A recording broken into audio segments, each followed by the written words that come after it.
اعوذ باللہ من الشیطان الرجیم بسم اللہ الرحمن الرحیم اللہم کن لولیک الحجة ابن الحسن صلواتک علیہ وعلی آبائہ فی هذه الساعة وفی کل ساعة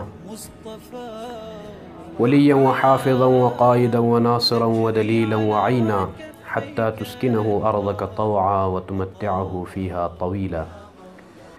اما بعد فقد قال اللہ سبحانہ وتعالی فی القرآن الحکیم ومبرم خطابه العظیم وقوله الحق بسم اللہ الرحمن الرحیم ونريد أن نمن على الذين استضعفوا في الأرض ونجعلهم أئمة ونجعلهم الوارثين. میں سب سے پہلے میر کارواں چینل کی ٹیم کا انتہائی ممنون و مشکور ہوں کہ بندہ حقیر کو انہوں نے دعوت دی. یقیناً یہ عمل جو کہ نشر معارف اہل بیت کے حوالے سے برادران کوشش کر رہے ہیں، خداوند متعال ان کی سعی و کوشش کو قبول فرمائے اور اس حدیث کا مصداق قرار دے، من سن سنتاً حسنتاً فلہ اجرہا و اجر من عملہا. جو بھی انسان مؤمن انسان اگر کسی اچھے عمل کی بنیاد رکھتا ہے تو اس کا اجر بھی اسے ملتا ہے، اور جو اس عمل میں شریک ہوتے ہیں ان کے اجر میں بھی وہ مومن شریک ہوتا ہے. تو ہم انشاءاللہ تعالی عقیدہ مہدویت کے حوالے سے گفتگو کرنے کی ہماری کوشش ہوگی. عقیدہ مہدویت کے حوالے سے جو شبہات ہیں، جو اعتراضات ہیں، جو اشکالات ہیں دشمنوں کی طرف سے، بقدر امکان جواب دینے کی ہماری کوشش ہوگی. مہدویت ایک مسلمہ عقیدہ ہے اہل تشیع کے پاس. جس مہدویت کے بارے میں ایک جاپانی دانشور لکھتا ہے کہ الشیعہ عندہم جناحان، جناح بالماضی یسمى کربلا و جناح بالمستقبل یسمى المہدویہ. اہل تشیع کے پاس دو پر ہیں، ایک پر کا تعلق ماضی سے ہے جس کا نام کربلا ہے، اور ایک پر کا نام مہدویت ہے جس کا تعلق مستقبل سے ہے. اور جب تک مسلک تشیع کے پاس، مذہب تشیع کے پاس جناح بالماضی جس کا نام کربلا ہے و جناح فی المستقبل جس کا نام مہدویت ہے، جب تک یہ دو پر تشیع کے پاس ہیں یہ ہر وقت ترقی میں ہیں اور ہر وقت کمال کی طرف یہ مسلک جا رہا ہے. کبھی بھی اس مسلک کو شکست نہیں مل سکتی، نہ کوئی شکست دے سکتا ہے. اور ہم افتخار کے ساتھ کہتے ہیں اور ہمیں افتخار حاصل ہے اس بات پر کہ عقیدہ مہدویت کے ہم حامل ہیں اور باقاعدہ اس ارادے کے ہم حامل ہیں.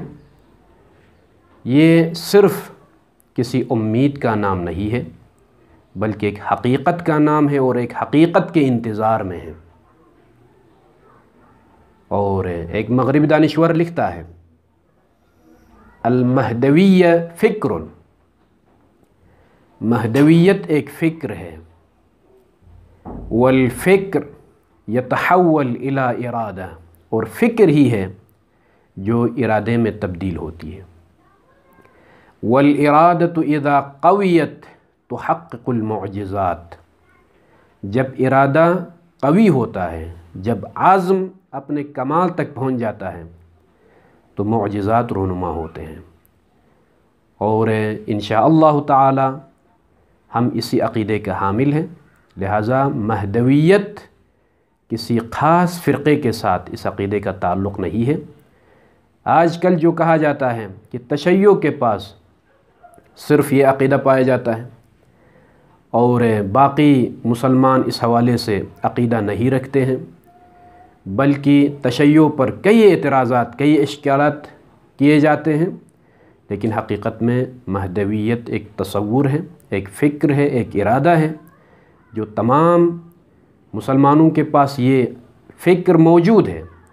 یہ الگ بات ہے کہ اس فکر میں یقیناً کچھ اختلافات ہیں اور کچھ بیجا اشکالات جو اس عقیدے کے حوالے سے کرتے ہیں۔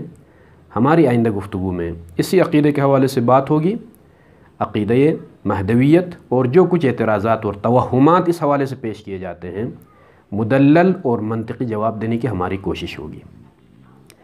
اکثر جو اعتراضات اور توہمات ہیں کچھ عاطفی اور احساساتی اشکالات ہیں اور اعتراضات ہیں جس کو منطقی اعتراض نہیں کہا جا سکتا ہے۔ اعتراض وہ ہوتا ہے جو منطق اور عقل اور فہم کی بنیاد پر اعتراض ہو، لہٰذا عواطف کے ساتھ چھیڑنا، لوگوں کے احساسات کو بیدار کرنا، یہ کوئی منطقی بحث نہیں ہے اور حکمت پر مبنی بات نہیں ہے۔ اعتراض اور اشکال وہی مقبول ہوتا ہے جو منطق اور حکمت کے مطابق ہو۔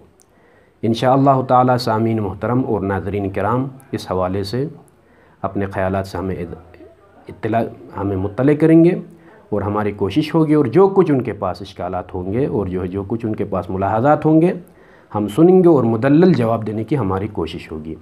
وصلی اللہ علی محمد وآلہ الطاہرین۔